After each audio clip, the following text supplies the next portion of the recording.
ମା ଦିବ୍ୟ ସମାଚାରରୁ ଆମେ ପଢିବା ଶ୍ରୀଅରବିନ୍ଦଙ୍କ ଦର୍ଶନ। 1943 ମସିହାରୁ ଏଲ୍ ଆଶ୍ରମରେ ଆସି ଯୋଗଦାନ କରନ୍ତି। ତାଙ୍କୁ ଡାଇନିଂ ରୁମ୍ରେ କାମ କରିବାକୁ ଦିଆଗଲା। ଦର୍ଶନ ଦିନରେ ଡାଇନିଂ ରୁମ୍ ୱାର୍କର ମାନଙ୍କୁ ପ୍ରଥମେ ଦର୍ଶନ କରିବାର ସୁଯୋଗ ଦିଆଯାଉଥାଏ, କାରଣ ସେମାନେ ଦର୍ଶନ ସାରି ଶୀଘ୍ର ଆସି ଡାଇନିଂ ରୁମ୍ରେ କାର୍ଯ୍ୟରେ ଯୋଗଦାନ କରିପାରିବେ। ଏଲ୍ ମଧ୍ୟ ସେମାନଙ୍କ ସାଙ୍ଗରେ ଯାଇଥାନ୍ତି। ସେ କେତେକଙ୍କ ସାଧକଙ୍କ ପଛରେ ଠିଆ ହେଲେ, କାରଣ ତାଙ୍କର ଉଦ୍ଦେଶ୍ୟ ହେଲା ସେ ପ୍ରଭୁଙ୍କୁ ବହୁ ସମୟ ଦେଖିବାର ଅପୂର୍ବ ସୁଯୋଗ ଲାଭ କରିପାରିବେ। ସେ କୁହନ୍ତି, ଶ୍ରୀଅରବିନ୍ଦ ଏତେ ସୁବର୍ଣ୍ଣମୟ, ଏତେ ଉଜ୍ଜଳ ଦେଖାଯାଉଥାନ୍ତି ଓ ତାଙ୍କର ଚକ୍ଷୁ ଯୁଗଳ ସତେଅବା ଅନ୍ତରକୁ ଭେଦ କରି ଯାଉଥାଏ। ଯେ ବହୁ ସମୟ ପ୍ରଭୁଙ୍କ ଆଡୁ ଚାହିଁ ରହିବା ତାଙ୍କ ପକ୍ଷରେ ଆଦୌ ସମ୍ଭବପର ହୋଇପାରିଲା ନାହିଁ। ସେ କୁହନ୍ତି ଯେ ଶ୍ରୀଅରବିନ୍ଦ ଏତେ ସୁବର୍ଣ୍ଣମୟ, ଏତେ ଉଜ୍ଜଳ ଦେଖା ଯାଉଥାନ୍ତି ଓ ତାଙ୍କର ଚକ୍ଷୁ ଯୁଗଳ ସତେଅବା ଅନ୍ତରକୁ ଭେଦ କରିଯାଉଥାଏ ଯେ ବହୁ ସମୟ ପ୍ରଭୁଙ୍କ ଆଡକୁ ଚାହିଁ ରହିବା ତାଙ୍କ ପକ୍ଷରେ ଆଦୌ ସମ୍ଭବ ହୋଇପାରିଲା ନାହିଁ। ପ୍ରଭୁଙ୍କର ସୌନ୍ଦର୍ଯ୍ୟ କଣ ଭାଷାରେ ଓ ଶବ୍ଦ ମାଧ୍ୟମରେ ପ୍ରକାଶ କରାଯାଇପାରେ? ତାଙ୍କର ଏହି ପ୍ରଥମ ସୁଯୋଗରେ ସେ ପେଟ ପୂରା ପ୍ରଭୁଙ୍କର ଦର୍ଶନ କରିପାରିଲେ ନାହିଁ। ତାଙ୍କ ଭିତରେ ଯୋଉ ଇଚ୍ଛା ଥିଲା ଟିକେ ପ୍ରଭୁଙ୍କର ବହୁ ସମୟ ଧରି ଦର୍ଶନ କରିବେ, କିନ୍ତୁ ତାଙ୍କର ଯୋଉ ଉଜ୍ଜଳମୟ ସୁବର୍ଣ୍ଣମୟ ଯୋଉ ତାଙ୍କର ଆଭା, ଆକ୍ଚୁଆଲି ଯେତେ ପ୍ରଭୁ ସେ ଯୋଉ ସମୟରେ ଦର୍ଶନ ଦିଅନ୍ତି ସେ ସମୟରେ ପ୍ରକୃତରେ ତାଙ୍କ ପାଖରୁ ଯୋଉ ଶକ୍ତି ସବୁ ମାନେ ଆମେ କହିପାରିବା ଯେ ଉତ୍ସରିତ ହଉଥାଏ, ତାକୁ ସାଧାରଣ ବ୍ୟକ୍ତି ତାକୁ ଦର୍ଶନ କରିବା ଏବଂ ତାକୁ ସହ୍ୟ କରିବା ଏତେ ସହଜ ନୁହେଁ। ତେଣୁ ସିଏ ଅଧିକ ସମୟ ତାକୁ ଚାହିଁ ରହି ପାରିଲେ ନାହିଁ। ତାମାନେ ସିଏ ଦେଖନ୍ତୁ, ମାନେ ଏମତି ଯେମିତି କହନ୍ତିନି ସୂର୍ଯ୍ୟକୁ ଚାହିଁ ରହିବା କଣ ଏତେ ସହଜ ହୁଏ? ଏଇଟା ଭୌତିକ ଭାବରେ ଆମେ ନିଜେ ଦେଖୁଛେ, କିନ୍ତୁ ଯୋଉମାନେ ଇଏ ଜଣେ ବ୍ୟକ୍ତି ସେ ନିଜେ ଲେଖୁଛନ୍ତି ଯେ ମୁଁ ଆଶା କରିଥିଲି ବହୁତ ସମୟ ଧରି ପ୍ରଭୁଙ୍କୁ ଦର୍ଶନ କରିବି, କିନ୍ତୁ ବେଶୀ ସମୟ ତାଙ୍କୁ ଚାହିଁ ରହିପାରିଲି ନାହିଁ। ତେଣୁ ସେ ଲେଖୁଛନ୍ତି ମୋର ଏଇ ପ୍ରଥମ ସୁଯୋଗରେ ପେଟ ପୂରା ପ୍ରଭୁଙ୍କର ଦର୍ଶନ କରିପାରିଲି ନାହିଁ। ଏଲ୍ ଯେତେବେଳେ ଦ୍ଵିତୀୟ ଥର ଦର୍ଶନ ପାଇଁ ଆସନ୍ତି, ତାଙ୍କର ଜଣେ ପରିଚିତ ଭଦ୍ର ମହିଳା ତାଙ୍କ ସାଙ୍ଗରେ ଆସିଥିଲେ। ସିଏ ଦର୍ଶନ ସାରି ଆସି ବ୍ୟସ୍ତ ହୋଇ ଚିତ୍କାର କରି କହିଲେ, ମୁଁ ଶ୍ରୀଅରବିନ୍ଦଙ୍କୁ ଦେଖି ପାରିଲି ନାହିଁ। ସେଠାରେ ବସିଥିବା ପୁରୁଷଙ୍କର ଶ୍ମଶ୍ରୁ ନଥିଲା, କିନ୍ତୁ ଶ୍ରୀଅରବିନ୍ଦଙ୍କ ତ ଶ୍ମଶ୍ରୁ ଅଛି। ଏଲ୍ ତାଙ୍କୁ ସାନ୍ତ୍ୱନା ଦେଇ କହିଲେ, ମୁଁ ମଧ୍ୟ ମୋର ପ୍ରଥମ ଦର୍ଶନରେ ପ୍ରଭୁଙ୍କୁ ଠିକ ଭାବରେ ଦେଖିବାକୁ ସମର୍ଥ ହୋଇପାରିନଥିଲି। ସେ ଯାହାକୁ ଯିଏ ଆଉ ଜଣେ ବ୍ୟକ୍ତି ଯିଏ ତାଙ୍କର ପ୍ରଥମ ଦର୍ଶନରେ ଯାଇଥିଲେ, ସିଏ ଶ୍ରୀଅରବିନ୍ଦଙ୍କୁ ଦେଖିଲା ବେଳେ ସିଏ ଦେଖିଲେ ଯେ ତାଙ୍କର ଦାଢି ନାହିଁ। ତେଣୁ ସେ କହୁଛି ମୁଁ ତ ଶ୍ରୀଅରବିନ୍ଦଙ୍କୁ ଦେଖି ପାରିଲି ନାହିଁ। ଆଉ ସେ ଜାଣିଛନ୍ତି ଶ୍ରୀଅରବିନ୍ଦଙ୍କର ଦାଢି ଅଛି ବୋଲି। କିନ୍ତୁ ଦର୍ଶନ ସମୟରେ ଶ୍ରୀଅରବିନ୍ଦଙ୍କୁ ଦର୍ଶନ କରି ମାନେ ଦେଖିବା ବା ଦର୍ଶନ କରିବା କେତେ ଜଣ ପାରିନାହାନ୍ତି। ଏମିତି ଅନେକ ଲୋକଙ୍କର ବି ବର୍ଣ୍ଣନା ରହିଛି। ଶ୍ରୀଅରବିନ୍ଦ ବରଦାରେ ଥିବା ସମୟରେ ଯେପରି ଦିଶୁଥିଲେ, ବୋଧହୁଏ ଏହି ଭଦ୍ରମହିଳା ପ୍ରଭୁଙ୍କର ସେଇ ରୂପ ଦର୍ଶନ କରିଥିଲେ। ବରଦାରେ ଥିଲାବେଳେ ଶ୍ରୀଅରବିନ୍ଦଙ୍କର ଯୋଉ ଦାଢି ନଥିଲା, ଯୋଉ ରୂପଟି, ଇଏ ଯେତେବେଳେ ତାଙ୍କୁ ଚାହିଁଛନ୍ତି ସେ ସେଇଭଳି ରୂପରେ ସେ ଦର୍ଶନ କରିଥାଇ ପାରନ୍ତି ବୋଲି ସେ ବର୍ଣ୍ଣନା କରୁଛନ୍ତି।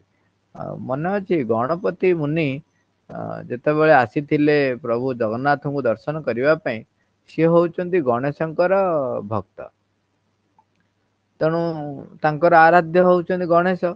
ତେଣୁ ସିଏ ଜଗନ୍ନାଥଙ୍କ ନାଁ ଯେତେବେଳେ ଶୁଣିଥିଲେ ଯେ ଜଗନ୍ନାଥ ହଉଛନ୍ତି ପରମ ବ୍ରହ୍ମ, ତେଣୁ ପରମ ବ୍ରହ୍ମ ଯଦି, ତେଣୁ ସେ ଦର୍ଶନ କରିବାକୁ ଆସିଲେ। କିନ୍ତୁ ଯେତେବେଳେ ଜଗନ୍ନାଥଙ୍କର ପହଡ ଖୋଲିଲା, ସେ ଦର୍ଶନ କରୁଛନ୍ତି, ଦେଖିଲେ ସେଇ ତ କାଳିଆ ମୁହଁ। ଜଗନ୍ନାଥ ବଳଭଦ୍ର ସୁଭଦ୍ରାଙ୍କର ଯୋଉ ମୁହଁ ସେଇଟା। ସିଏ କହିଲେ ନା ନା ଇଏ ପରମ ବ୍ରହ୍ମ ନୁହନ୍ତି। ସେ ପଳେଇ ଆସିଲେ। ଆଶ୍ଚର୍ଯ୍ୟ, ସମସ୍ତେ ଯୋଉ ତାଙ୍କର ଶିଷ୍ୟ ମାନେ କହୁଛନ୍ତି ଯେ ଆପଣ ଯାଇଥିଲେ ପ୍ରଭୁଙ୍କୁ ଦର୍ଶନ କରିବାକୁ, ଆମେ ଆଉ କଣ ଆପଣ କହୁଛନ୍ତି ଇଏ ପରମ ବ୍ରହ୍ମ ନୁହନ୍ତି? ନାଇଁ ଯଦି ଇଏ ପରମ ବ୍ରହ୍ମ ହେଇଥାନ୍ତେ କାହିଁ ତାଙ୍କର ଥୋଡ ପାହାଡ କାହିଁ? ସିଏ ଗଣେଶଙ୍କୁ ଯେହେତୁ ଆରାଧ୍ୟ ମନେ କରୁଛନ୍ତି, ଆଉ ଇଏ ଯଦି ପରମ ବ୍ରହ୍ମ, ତାହେଲେ ମୋ ଆରାଧ୍ୟ ରୂପରେ ସେ ଦର୍ଶନ ଦେଲେ ନାହିଁ କାହିଁକି? ତେଣୁ ସିଏ ଫେରି ଯାଉଥାନ୍ତି, ଫେରି ଯାଇଥିଲେ। ତାପରେ ତାଙ୍କୁ ପୁଣି ଜଗନ୍ନାଥ ତାଙ୍କର କୁ ସେବକଙ୍କୁ ତାଙ୍କର ସ୍ୱପ୍ନେଇଲେ, କହିଲେ ଯାଅ ତାଙ୍କୁ ମୋ ଭକ୍ତ ଫେରି ଯାଉଛି, ତାକୁ ଡାକିକି ଆଣିବ, ଆଉ ଆଉଥରେ ଡାକ ତାକୁ ପ୍ରାର୍ଥନା କରି ଡାକିକି ଆଣ, ମୁଁ ତାକୁ ଦର୍ଶନ ଦେବି। ତାପରେ ସେଠୁ ଗଣପତି ମୁନିଙ୍କୁ ଯାଇ ଯାହାଙ୍କୁ ପ୍ରଭୁ ସ୍ୱପ୍ନେ ଥିଲେ ସେ ଯାଇ ଡାକୁଛନ୍ତି। ସିଏ ମନା କରୁଛନ୍ତି, କହୁଛି ନା ନା ଆପଣ ଆସନ୍ତୁ ଆସନ୍ତୁ ଆଉ ଥରେ ଆସନ୍ତୁ। ତା ପରଦିନ ଯେତେବେଳେ ସେ ଯାଇକି ପହଞ୍ଚନ୍ତି, ଖୋଲିଦେଲା ବେଳକୁ ପହଡ ଯେତେବେଳେ ଖୋଲୁଛି ଦେଖୁଛନ୍ତି ଜଗନ୍ନାଥଙ୍କର ସେଇଦିନ ଥୋଡ ପାହାଡ ପୁରା ଯେମିତି ଗଣେଶଙ୍କର ବେଶ ସେମିତି ରୂପ ହେଇଯାଇଛି। ସିଏ ପୁରା ମାନେ ସାଙ୍ଗେ ସାଙ୍ଗେ ସମାଧିସ୍ଥ ହେଇଗଲେ ଆଉ ପ୍ରଭୁଙ୍କୁ ଦେଖିକି ଆଉ ଗଣେଶଙ୍କର ସ୍ତୁତି ଆରମ୍ଭ କଲେ ଆଉ। ତେଣୁ ସେଇ ଦିନ ଠାରୁ ଜଗନ୍ନାଥଙ୍କର ଗଜାନନ ବେଶ ତା ପରଠାରୁ କରାଯାଉଛି। ସେଇ ଦିନକୁ ଯୋଉ ଦିନ ସେ ଗଣପତି ମୁନିଙ୍କୁ ଗଣେଶ ବେଶରେ ଦର୍ଶନ ଦେଇଥିଲେ, ତା ପରଠାରୁ ସେଇ ତିଥିରେ ସବୁବେଳେ ଗଜାନନ ବେଶ କରାଯାଉଛି, ଆମେ ୟାକୁ ଦେଖୁଛନ୍ତି। ଆଉ ଗୋଟିଏ ବଢିଆ କଥାଟେ ଅ ମନେ ଥିବ ଆପଣ ମାନଙ୍କର, ସେଇଟା ତଥାପି ଆଉଥରେ କହୁଛି। ଭଲ କଥା ତ ଯେଥର ଶୁଣିଲେ ସେତେ ଭଲ। ସେତେବେଳେ ଶ୍ରୀରାମଙ୍କର ଯେତେବେଳେ ଆସିଥିଲେ, ସେ ଯୁଗଟା ଥିଲା ତ୍ରେତୟା ଯୁଗ। ତାପରେ ଶ୍ରୀରାମଙ୍କ କାମ ସରିଗଲା, ତାପରେ ଦ୍ୱାପର ଯୁଗ ଆସିଲା। ସେତେବେଳକୁ ଶ୍ରୀରାମ ଆଉ ନାହାନ୍ତି, ଦ୍ୱାପର ଯୁଗରେ ବର୍ତ୍ତମାନ କୃଷ୍ଣ।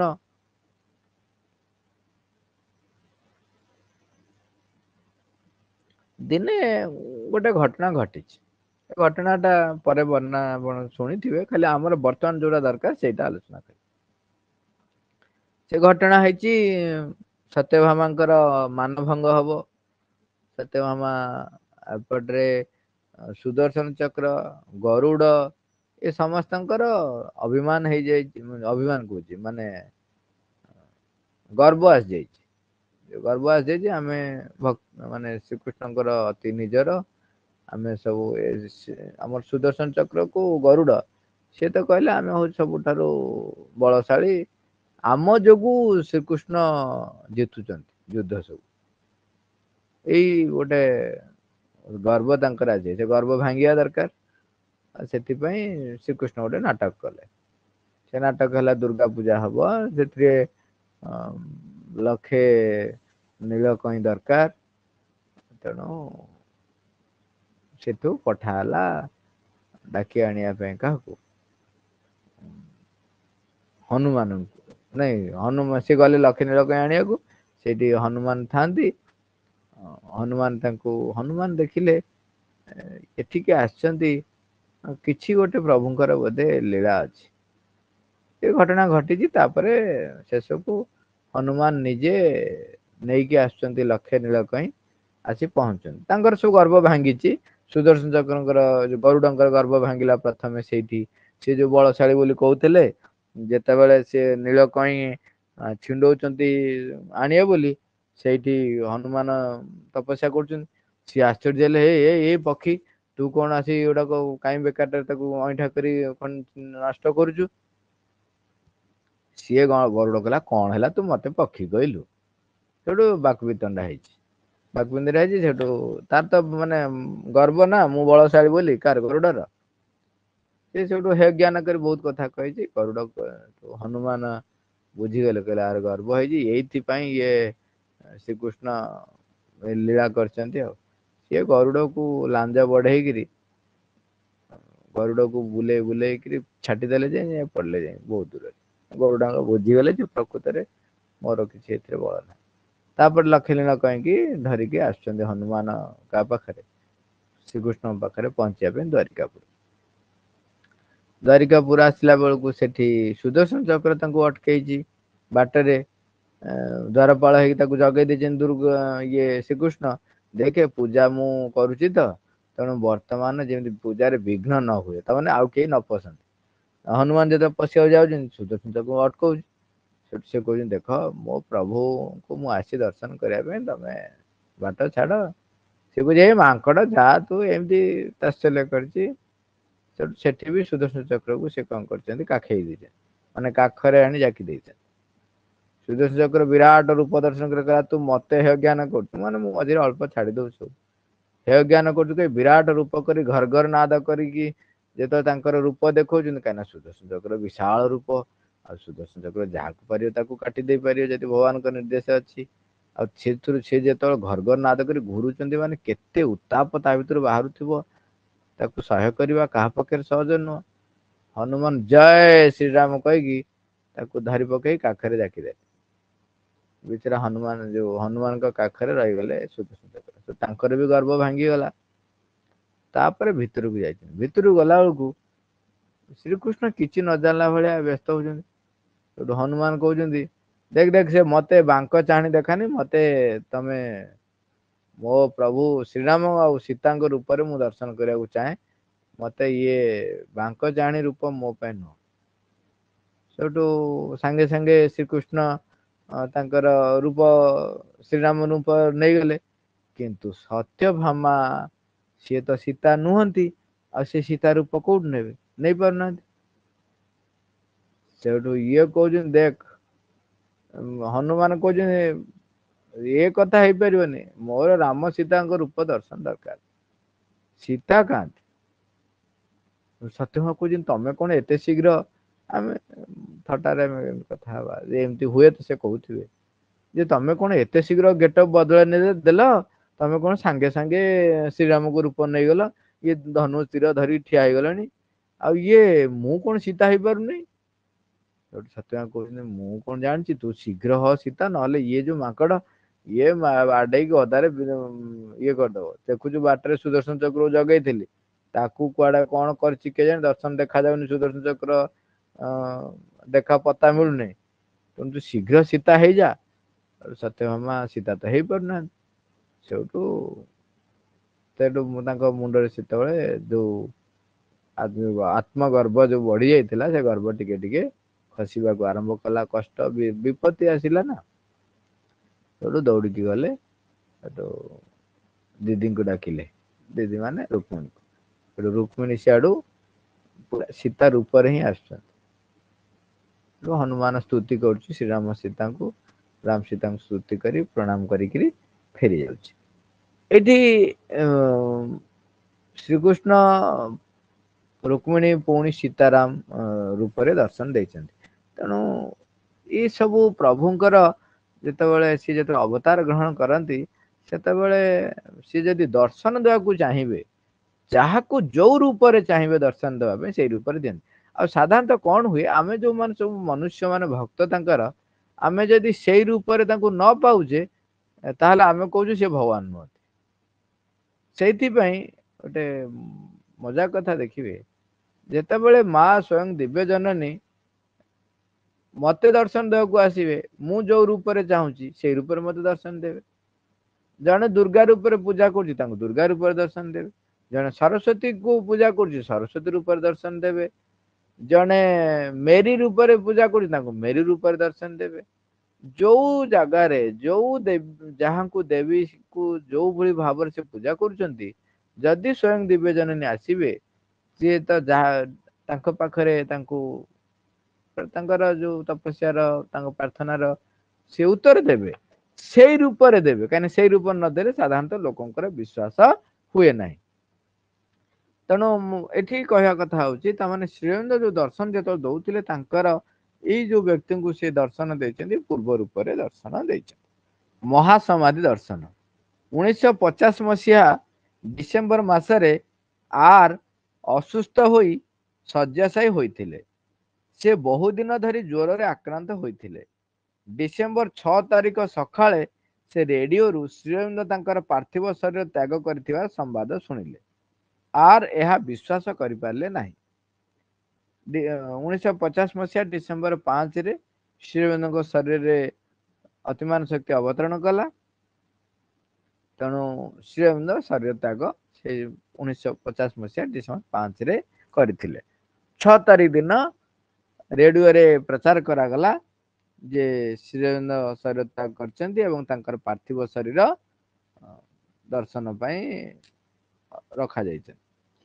किंतु लोक जी भी शुणिले अनेक लोक के जन लोक सब जो माने से मसीहार सब थिले से माने सब कहती जे से माने विश्वास करि पारले नहीं जे श्रीरामचंद्र शरीर त्याग कर आर यह विश्वास करि पारले नहीं किंतु सेही खबरटी किछि समय अंतर रे बारंबार रेडियो माध्यम पुनरावृत्ति होउथिला एवं दिलीप कुमार रायंकर जंत्र संगीत बाजुथिला शेषरे तांको विश्वास करिया पड़ला से आगुरु केबे हेले कांदी नथिले मध्य सेतेबेले तांकर लुह धार को अटकाई पार नथिले तापरे पुणी थरे एई खबर घोषणा करागला जे महासमाधिर समय मा धार्य न करिबा पर्यंत श्रीरंगक शरीर दर्शन निमंते रखा जिवो कारण अतिमान शक्ति श्रीरंगक शरीर अवतरण करछि से स्वर्णाभ शरीर से समय देखा जाउछि ता भितर स्वर्णाभ आलोक बाहर को विकिरित होउछि तेणु से शरीर स्थूल शरीर जमती 24 घंटा भितर नष्ट हो जाए तापर गंध छाड़े दुर्गंध बाहर से शरीर तेज सेमती रही देखा जाउछि शरीर त्याग करबा पर जो धीरे धीरे डिग्रेडेशन हुए से डिग्रेडेशन रो कौन सी लक्षण नहीं बरं सेटू सुनेली आलोक तांको शरीर रु जेमती उच्छुरित होउछि समस्त विकिरित होउछि समस्त देखतांती तेणु माँ से कहले जे पर्यंत ये अतिमान शक्ति तांको शरीर रे रही से पर्यंत ये शरीरटी नष्ट हब ना तेणु बाहर रहिले मध्य ये शरीरटी सेमती रही जेते दिन पर्यंत तांको शरीर रे से आलोकटी रही सेते दिन पर्यंत शरीर जेहेतु सतेज रहिबो तेणु से समय पर्यंत शरीर दर्शन निमंते रखागला आर एवं तांकर मामू माड्रास आसिया पई एक प्लेन टिकेट किनि आनिले जदिओ आरंकर डाक्तर तांकर माड्रास यात्रा को बारंबार निषेध करथिले आरंकर देह खराब थिला तांको डाक्तर मना करछन्ती जे माड्रास से जिबे नाही तामान दूर जगह जिबे नाही गाडी फटर क्वाड जिबे नाही तांको मना करा हैछि निष्ठुर भाବରେ एपरि मध्य मत देइथिले जे किए तांका डाक्तर आर पंडिचेरी जीवा रास्ता रे मृत्यु मुखरे पड़ी पारे तांका देहटा एते खराब थिला जदि से जानती ताले पंडिचेरी जीवा रास्ता रे ही से मृत्यु मुखरे पड़ी जाई पारंते उत्तर रे आर कहिथिले तांको से कहले ना तुमे जाओ नहीं पंडिचेरी जाउचो पंडिचेरी जीवा बाटरे माड्रास जीवा को मना है पंडिचेरी तो आउरी ताठर दूर रे आ जदि जाउचो बाटरे मर जिवो एमती कहिथिले तांको से सेटु कहले तांका डाक्टर को आर कहले मते किछि हेले अटकाई परिबो नाही तापर तांकर डाक्टर तांको किछि ब्रांडी देई कहले जेतेबेले तुमे प्लेन रे बसिबो सेतेबेले एथिरु किछि क्षीर सह मिसाई पी देबो किंतु तांकर मामू घोषणा कले जे जदि तुमे जीवा को जिद करिवो तेबे मोर एठारे रहिबा दरकार कारण विमान बंदर रु तुमर मृतदेह आनिया पई एठारे केही हेले रहिबा को हबो जेहेतु डाक्तर तांको एमती कहि देइचंती तेणु तेणु से कहूँ तमें तो मरीज मामू कहते जे तेणु तमे जदि जीव ताले मु एठी रही तेणु आर पंडिचेरी जीवार आशा छाड़ी देले तांकर मामू एका पंडिचेरी यात्रा कले आर भग्न हृदय रे थिले डिसेम्बर 7 तारिख रे से रेडियो रु सुनिले जे श्रीरंग शरीर तथापि रखा जाइछि सेते बेले से आ शांत होई रहि पाले नै 6 तारिख दिन तांका मामू पळेले कना तांका मामू जो ब्लैकमेल कले इमोशनल अत्याचार डाक्टर डाक्टर मना करछन आ किए किए बा घरे छाड़िबो तण से कहले देख तू जेमती जा ना तो डाक्टर मना करछन ये जबरदस्त जिद दी जे तू कले तण कहले हो ताल ठीक है जी तू जा मु आ काई जी मु जीबिनी मु रहबी कना तू तो मर जीवु तू मरी गले पुणी तो डेड बॉडी विमान बंदर किए नहीं के आसियो तण मु रहया पड़िबो आ तणु से दिन गले नहीं कि 7 तारिख दिन जते रेडियो सुनले जे एबे भी तांको शरीर रखा जाइछि ये आ रही पाले नहीं डिसेम्बर 8 तारिख रे एक विमान टिकेट किनी आनले ओ तांको परिवार और डाक्तरंकर निषेधाज्ञा को तिले मात्र भ्रुक्षेप न करी पंडिचेरी अभिमुखे बाहरी पड़े जदिओ आर बहुत दुर्बल थिले किंतु विमान रे उठिबा मात्रे से आकस्मिक भावे संपूर्ण स्वाभाविक होई उठिले तत्क्षणात समस्त दुर्बलता केउ आडे चली गला माड्रास रु पंडिचेरी आसिया पे से एक टैक्सी भड़ा नेले ସେତେବେଳେ ମାଡ୍ରାସରୁ ପଣ୍ଡିଚେରୀ ଆସିବା ରାସ୍ତାରେ ଶୁଳ୍କ ଆଦାୟକାରୀଙ୍କ ଦ୍ୱାରା 2 ଥର ଯାଞ୍ଚ କରାଯାଇଥିଲା, କିନ୍ତୁ ତାଙ୍କ କ୍ଷେତ୍ରରେ ଶୁଳ୍କ ଆଦାୟକାରୀ କର୍ମଚାରୀ ସଦୟ ହୋଇ ଯାଞ୍ଚ ନ କରି ଟ୍ୟାକ୍ସିଟିକୁ ଆଗକୁ ଯିବାକୁ ଛାଡ଼ିଦେଲେ ଏବଂ କହିଲେ, ଯାଆନ୍ତୁ ଯାଆନ୍ତୁ, ଶରୀର ତଥାପି ରହିଛି। ଆର୍ ତାଙ୍କ ସହ କେବଳ ଗୋଟିଏ ହାଲୁକା ସୁଟକେସ୍ ନେଇଥିଲେ। ସେ ଆଶ୍ରମରେ ପହଞ୍ଚିବା ମାତ୍ରେ ସୁଟକେସଟିକୁ ଆଶ୍ରମର ଅଗଣାରେ ରଖିଦେଇ ସିଧା ଉପର ମହଲାକୁ ଉଠିଗଲେ। ଯେତେବେଳେ ସେ ଶ୍ରୀଅରବିନ୍ଦଙ୍କ ଶରୀରକୁ ଦେଖିଲେ, ସେ ବୋଧ କଲେ ଯେ ପ୍ରଭୁ ସତେ ଯେପରି ବିଶ୍ରାମ ନେଉଛନ୍ତି, ଯେକୌଣସି ସମୟରେ ସେ ଉଠିବେ। ସେ ଶ୍ରୀଅରବିନ୍ଦଙ୍କ ମସ୍ତକ ଦେଶକୁ ଏକ ଜ୍ୟୋତିର୍ମଣ୍ଡଳ ଘେରି ରହିଥିବାର ଦେଖିଲେ। ସେ କହିଲେ, ତାଙ୍କର ଶରୀରଟି ସ୍ୱର୍ଣ୍ଣମୟ ଥିଲା। ମୁଁ ପୂର୍ବରୁ କେବେ ହେଲେ ଏପରି ସୁନ୍ଦର ଆଭାଯୁକ୍ତ ଶରୀର ଦେଖିନଥିଲି। ତାଙ୍କର ଏହି ଦର୍ଶନ ସାରି ସେ ଭିଣୋଇଙ୍କ ଘରକୁ ଗଲେ। ତାଙ୍କର ମାମୁଁ ମଧ୍ୟ ସେଠାରେ ରହୁଥିଲେ। ଯେତେବେଳେ ସେ ସିଡ଼ି ପାହାଚ ଉପରକୁ ଉଠୁଥିଲେ, ତାଙ୍କ ଭିଣୋଇ ମାମୁଁଙ୍କୁ କହୁଥିଲେ, ଚାଲ ଆମେ ଆରକୁ ଗୋଟିଏ ତାରବାର୍ତ୍ତା ପ୍ରେରଣ କରି ଡକାଇ ପଠାଇବା। ଏହା ସେ ଶୁଣି ପାରିଲେ। ମାନେ ଇଏ ଯେତେବେଳେ ଚଢୁଛନ୍ତି, ସେତେବେଳେ ତାଙ୍କ ଭିଣୋଇ କହୁଛନ୍ତି ତାଙ୍କ ମାମୁଁଙ୍କୁ, ଆଉ ଦେଖ, ଆଉ ସିଏ ଅଛନ୍ତି ଶରୀର, ଚାଲ ଆମେ ଆରକୁ ମେସେଜ କରି ଡକେଇଦବା, ତାରବାର୍ତ୍ତା କରି ଡକେଇ ପଠାଇବା। ଏହା ସେ ଶୁଣି ପାରିଲେ। ଆର କୋଠରୀ ଭିତରକୁ ପ୍ରବେଶ କରୁ କରୁ କହି ଉଠିଲେ, ତୁମେ କାହା ପାଖକୁ ତାରବାର୍ତ୍ତା ପଠାଇବ? ମୁଁ ଏଠାରେ ପହଞ୍ଚି ଗଲିଣି। ତାଙ୍କର ସମ୍ପର୍କୀୟ କହିଲେ, ଓହୋ, ତୁମେ ଆସିଗଲଣି, ତେବେ ଶୀଘ୍ର ଦର୍ଶନ ପାଇଁ ଯାଅ। ଆର ଦୃଢ ବିଶ୍ୱାସ କହିଲେ, ମୁଁ ପ୍ରଭୁଙ୍କୁ ଦେଖି ଆସିଲିଣି। ସେ କେବଳ ଶୋଇଛନ୍ତି, ଯଥାଶୀଘ୍ର ସେ ଉଠିବେ। କିନ୍ତୁ ଦୁଃଖର ବିଷୟ ତାହା ସେପରି ନଥିଲା। 9 ତାରିଖରେ ଆର ପୁଣି ଥରେ ଶ୍ରୀଅରବିନ୍ଦ ଶରୀରଙ୍କୁ ଦର୍ଶନ କଲେ। ସେଇଦିନ ସେଠାରେ ରହିପାରିବାର ସୌଭାଗ୍ୟଟି ତାଙ୍କ ପ୍ରତି ଭଗବତ କରୁଣାର ଜ୍ୱଳନ୍ତ ନିଦର୍ଶନ ଥିଲା ବୋଲି ସେ ହୃଦୟରେ ଅନୁଭବ କଲେ। ମା